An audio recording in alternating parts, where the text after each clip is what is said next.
ओम नमः सिद्धेभ्यः। नमः श्री वर्धमानाय निर्धूतकलिलात्मने सालोकानां त्रिलोकानां यद्विद्यादर्पणायते। अहिंसा परमो धर्म की, महावीर भगवान की प्रातः स्मरणे परम पूजाचार्य गुरुवर श्री विद्यासागर जी मुनि महाराज की जय। क्या करते हैं परोपकार के विषय में आचार्यों ने कदम कदम पर चर्चा की है। जड़ वस्तु के ऊपर कोई उपकार नहीं किया जा सकता, किंतु जीव के प्रति उपकार का भाव जागृत होता है। जड़ वस्तु में न सुख का संवेदन है न दुख का संवेदन है, किंतु संवेदनशील यदि कोई पदार्थ है तो वह जीव है। इसलिए जीव के प्रति, प्राणी मात्र के प्रति उपकार का भाव होना चाहिए। प्राणी मात्र के प्रति करुणा का भाव जागृत होना चाहिए। प्राणी मात्र के प्रति अनुकंपा का भाव जागृत होना चाहिए, क्योंकि पूज्यपाद स्वामी ने सर्वार सिद्धि में यह प्रसंग दिया है कि वह सम्यक दर्शन, जो कि मोक्ष मार्ग की प्रथम सीढ़ी कहा गया है, उस सम्यक दर्शन की चर्चा करते समय यह प्रसंग दिया है कि वह सम्यक दर्शन दो तरह का होता है। एक सराग सम्यक दर्शन और एक वीतराग सम्यक दर्शन।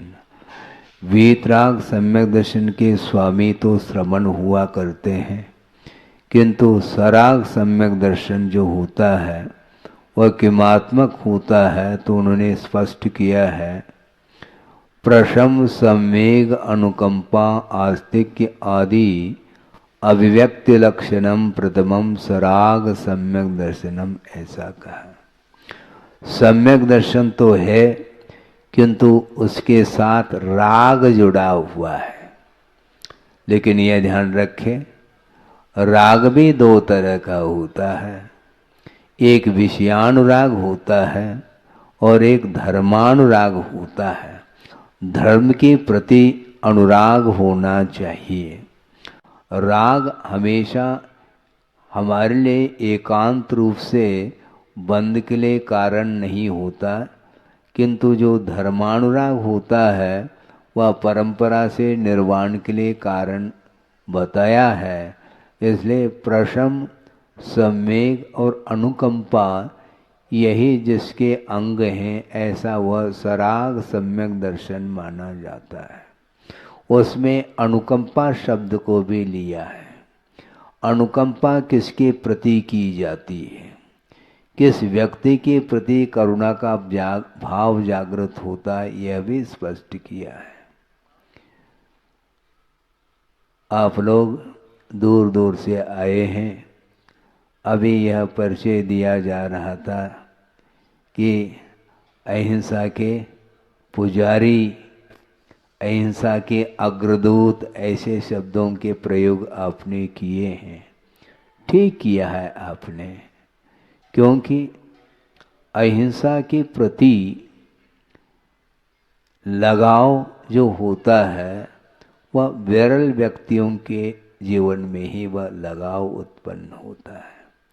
बहुत सारे ऐसे भी इस धरती पर जीव हैं, मनुष्य के रूप में हैं, इसके उपरांत भी उनकी वृत्ति पशु से भी गई बीती देखने को मिलती है। एक सिंह को भी आपने देखा होगा, सुनते हैं, वह जो सिंह अर्थात व्याघ्र है वह शिकार करता है, किंतु शिकार कब करता है? जब भूख लगी है तो वह शिकार करके उस भूख को शांत करता है, उसके बाद वह शिकार नहीं करता, ऐसा भी सुनने को मिलता है।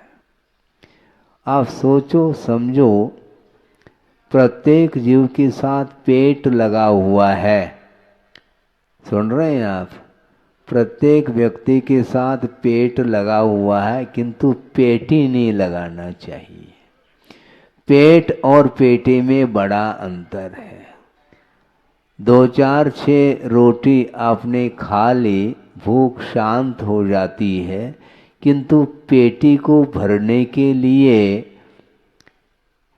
दूसरे के पेट के ऊपर भी प्रहार करता है संसारी प्राणी। केवल पेट ही भरना चाहता है। जीवन जीने के लिए आपको ये चाहिए कि जिस प्रकार मैं अपने जीवन को सुख और शांति के साथ व्यतीत करना चाहता हूँ, उसी प्रकार प्रत्येक जीव की यह इच्छा होती है। इसलिए दूसरे के प्रति भी करुणा का भाव जागृत होना चाहिए, लेकिन नहीं हो पाता। आचार्य महाराज ने एक बार ये कहा था कि अपने लिए रोना ये आर्त ध्यान है और दूसरे के लिए रोना धर्म ध्यान है। दोनों रो रहे हैं, किंतु स्वार्थी संसारी प्राणी अपने लिए रोता है, भगवान के सामने भी हाथ जोड़ करके रोता रहता है। भगवान कहते हैं रो नहीं। यदि रोना आपको पसंद है तो दूसरे के दुखी जीवन को देख करके रोना चाहिए कि हे भगवान, इसका दुख कब दूर हो। हम अपने दुख को दूर करने के लिए तो कटिबद्ध है, किंतु दूसरे के जीवन में जो आपदा आई है, जो विपत्ति आई है, जो संकट आया है, उस संकट को दूर करने की जो एक भीतर की जो लगनशीलता है, ललक है, उसको बोलते हैं करुणा भाव।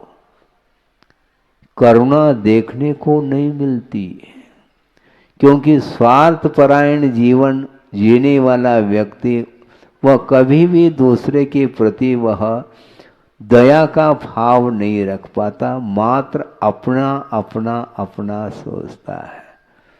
जबकि अपना कोई नहीं, वह सब सपना है। इसके उपरांत भी वो अपने जीवन को सुखमय बनाने के लिए यहाँ पर स्वर्ग उतर जाए, इस प्रकार का वह प्रयासरत रहता है। किंतु ये ध्यान रखो, शारीरिक जो शांति है, सुख है, वह वस्तुतः सुख नहीं, सुखाभास है, ऐसा कहा है। कहा तो है महाराज, ये सब शास्त्रों में कहा है, किंतु देखने को कहाँ मिल रहा है? देखने को कहाँ मिल रहा है? ये एक दूसरे को देख करके बोल रहे हैं, किंतु आचार्य कहते हैं देखने को नहीं मिलता। स्वयं ही उस रूप अपने जीवन को ढालने का प्रयास करना चाहिए। तो मैं ये कह रहा था कि सम्यक दर्शन होते हुए भी वह एक तरह का नहीं है, किंतु राग के साथ संबंध को लेकर के जो सम्यक की उत्पत्ति होती है, उसको सराग सम्यक दर्शन की संज्ञा दी है। और वह सराग सम्यक दर्शन की मुख्यता गृहस्थ जीवन में हुआ करती है। महाराज, हमारे लिए भी कुछ धर्म का लाभ हो, क्यों नहीं होगा? क्योंकि धर्म वस्तुतः अहिंसा प्रधान धर्म है। अहिंसा की रक्षा करने के लिए ही हम रात दिन प्रयत्नशील हैं, क्योंकि हिंसा का अर्थ घात होता है। दूसरे के जीवों का घात करके कभी भी जीवन यापन करने का भाव नहीं रखना चाहिए।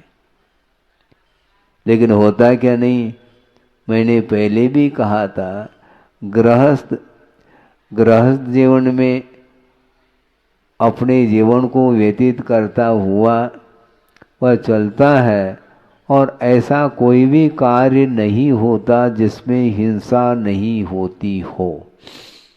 तो फिर महाराज हिंसा से बचने के लिए हम करें क्या? अनुपात से हिंसा से बचने का उपक्रम कर लेना चाहिए। कोई भी व्रत छोटा और बड़ा नहीं होता, व्रत तो व्रत ही होता है। अपनी शक्ति के अनुरूप पालन करने का पुरुषार्थ कर लेना चाहिए। एक बहुत अच्छा संस्मरण याद आ गया मुझे, और गुरुदेव ने ही प्रवचन के दौरान कहा था, बल्कि उनके साथ वह घटित घटना है। वो क्या है? नैनागिरी की बात है, और आहारचर्या का समय हुआ था। शुद्धि करके आचार्य महाराज आहार के लिए निकल गए। मंदिर में जाकर के वंदना की और निकल गए। और निकलने के उपरांत वहाँ पर जो श्रावकगण खड़े थे पड़गान के लिए, वहाँ पर किसी का पुण्य का उदय जागृत हुआ। सबका पुण्य का उदय नहीं है ऐसा नहीं कहना चाहता, सबका पुण्य का उदय होते हुए भी किसी एक के यहाँ ही तो एक साथ पड़गान हो सकता है। 150 भी मान लो श्रावक खड़े हैं पड़गान के लिए, इसके उपरांत भी एक के यहाँ ही आहार संपन्न होगा। तो एक श्रावक ने पड़गान करके भीतर ले गए और नवदा भक्ति करी। उसके उपरांत आचार्य महाराज खड़े हो गए आहार लेने के लिए, और उसी समय एक परिवार वहाँ पर आया जो बाहर का था, बाहर ही खड़ा था, किंतु निवेदन प्रार्थना कर रहा था गुरुदेव के प्रति कि भगवान बहुत दिन की मेरी भावना है आहार दान देने की, और इस भावना को आप पूर्ण करेंगे कृपा करके। तो आचार्य महाराज तो मौन खड़े होकर के आहार ले रहे थे। एक क्षण के लिए उनकी ओर दृष्टि जाती है और उन्होंने पुनः दोहराया कि महाराज बहुत दिन की भावना है, किंतु क्या महाराज, एक विकल्प मेरे मन में बार बार आता है, वो ये है कि मैं रात्रि भोजन का त्याग नहीं कर सकता। सुन रहे हैं आप? हाँ, मैं रात्रि भोजन का त्याग नहीं कर सकता, किंतु आहार देने की तो मेरी तीव्र उत्कंठा है। और गुरुदेव ने उनको देखा, निहारा, और उन्होंने मौन रूप से स्वीकृति दे दी मुस्कान के माध्यम से। लेकिन ध्यान रखो, अभी बहुत लंबी कहानी है, बहुत लंबा प्रसंग है, ये ताली नहीं बजाओ। रहस्य क्या है इसको समझो, सोचो। और उन्होंने इसलिए स्वीकृति प्रदान की थी, उन्होंने फेस रीडिंग किया था। वह ऐसा एक व्यक्तित्व था, पति पत्नी दोनों आए थे, उन्होंने देखा और परखा, और उन्होंने मन में ये सोचा कि इस ग्राहक को लौटाना नहीं चाहिए। क्या रहस्य होगा महाराज, जल्दी खोलो, खोल रहे हैं। और बाद में वह रहस्य खुलेगा, क्योंकि मौन है। और उन्होंने मुस्कान दे करके उन्होंने मौन रूप से स्वीकृति दे दी, और उन्होंने शुद्धि बोल करके बड़े विनय अनुनय आदर भक्ति पूर्वक उन्होंने 1-2 ग्रास दिए। फिर बाद में क्या होता है, आहार सानंद संपन्न हुआ और आचार्य महाराज पुनः लौटने लगे। वहां पर थोड़ी बैठा जाता है। और लौट करके मंदिर की ओर जब निकल गए तो उनके साथ जो चौके वाले जितने भी मेंबर थे वे भी सारे के सारे उनके साथ हो गए पहुंचाने की दृष्टि से, और उसमें वो 2 व्यक्ति भी साथ हो गए थे। वहाँ पर जा कर के बैठ गए आचार्य महाराज, और वो दोनों व्यक्ति आकर के नमोस्तु किया उन्होंने और बैठ गए। और आचार्य महाराज ने उनकी ओर देखते हुए कहा कि देखो, तुम दोनों ने आहार दे दिया और मैं उस समय मौन था, इसलिए कुछ बोल नहीं सका। अब तो मैं बोल सकता हूँ। महाराज, आप जो कहो वो हम तैयार हैं, लेकिन रात्रि भोजन का हम त्याग नहीं कर पाएंगे। कोई बाधा नहीं, कोई बाधा नहीं। फिर कैसे करेंगे महाराज? आप क्या करते हो? तो उन्होंने कहा कि महाराज, हम दोनों पति पत्नी गवर्नमेंट सर्वेंट हैं।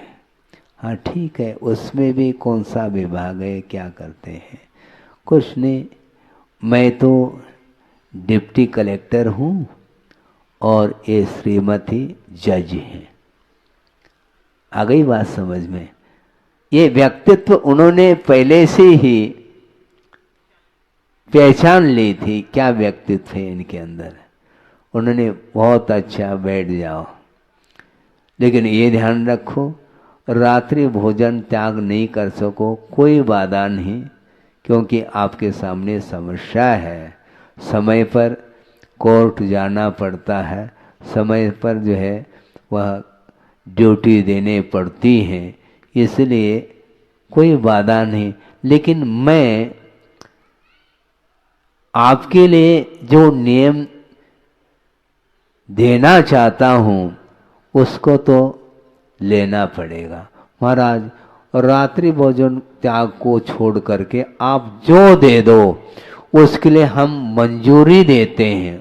अच्छी बात है, ऐसा करो। ऐसा कहा, ऐसा कहने का अर्थ क्या? कोई 5 लाख का दान देने के लिए कहा जा रहा है क्या? नहीं, ऐसे का अर्थ है 5 अनुव्रत अंगीकार करो। महाराज, ये तो उससे भी कठिन है। रात्रि भोजन त्याग से भी बहुत जटिल विषय है मेरे लिए, बहुत कठिन है ये। कठिन कुछ नहीं है, मैं समझाता हूँ, सुनो, और आप लोग भी सुने। उन्होंने ये कहा कि आप गवर्नमेंट सर्वेंट हैं और गवर्नमेंट के तरफ से आपको जो सैलरी मिलती है, जो पे मिलता है, उतना ही लेना, उसके अलावा 1 पाई भी नहीं लेना।